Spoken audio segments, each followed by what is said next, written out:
രോഗത്തിന് ശാശ്വത പരിഹാരം. പ്രശസ്ത joint replacement and arthroscopic surgeon doctor പ്രേംകുമാറിന്റെ നേതൃത്വത്തിൽ 4 അസ്ഥിരോഗ വിദഗ്ധർ ഡോക്ടർമാരുടെ സേവനം നമ്മുടെ വടക്കാഞ്ചേരി മാക്സ് കെയർ ഹോസ്പിറ്റലിൽ.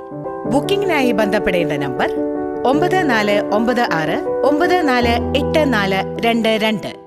Cheruthuruthy Killimangalam arts and science college കെട്ടിടത്തിൽ നിന്ന് വീണ യുവാവിനെ മരിച്ച നിലയിൽ കണ്ടെത്തി. ചാലക്കുടി തിരുത്തിപ്പറമ്പ് സ്വദേശി 25 വയസ്സുള്ള സതീഷാണ് മരിച്ചത്. വ്യാഴാഴ്ച അർദ്ധരാത്രിയോടെയായിരുന്നു സംഭവം. പാഞ്ഞാൾ പഞ്ചായത്തിലെ കിള്ളിമംഗലം ആർട്സ് ആൻഡ് സയൻസ് കോളേജിൽ പുതിയതായി നിർമ്മിക്കുന്ന കെട്ടിടത്തിൽ നിന്നും കാൽ വഴുതി താഴേക്ക് വീഴുകയായിരുന്നു എന്നാണ് സതീഷിനൊപ്പമുണ്ടായിരുന്ന കൂട്ടുകാർ ചേലക്കര പോലീസിൽ മൊഴി നൽകിയിരിക്കുന്നത്. വ്യാഴാഴ്ച രാത്രി കൂടെയുണ്ടായിരുന്ന നിർമ്മാണ തൊഴിലാളികൾ സതീഷിനെ കാണാത്തതിനെ തുടർന്നുള്ള അന്വേഷണത്തിലാണ് താഴെ വീണു കിടക്കുന്നത് കണ്ടത്.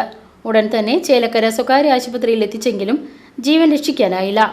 പെയിന്റിംഗ് ജോലിക്കാണ് ചാലക്കുടി സ്വദേശിയായ സതീഷും സംഘവും കിള്ളിമംഗലത്തെത്തിയത്. ചേലക്കര പോലീസ് മേൽ നടപടികൾ സ്വീകരിച്ചു അന്വേഷണം ആരംഭിച്ചു. VCV news, Cheruthuruthy.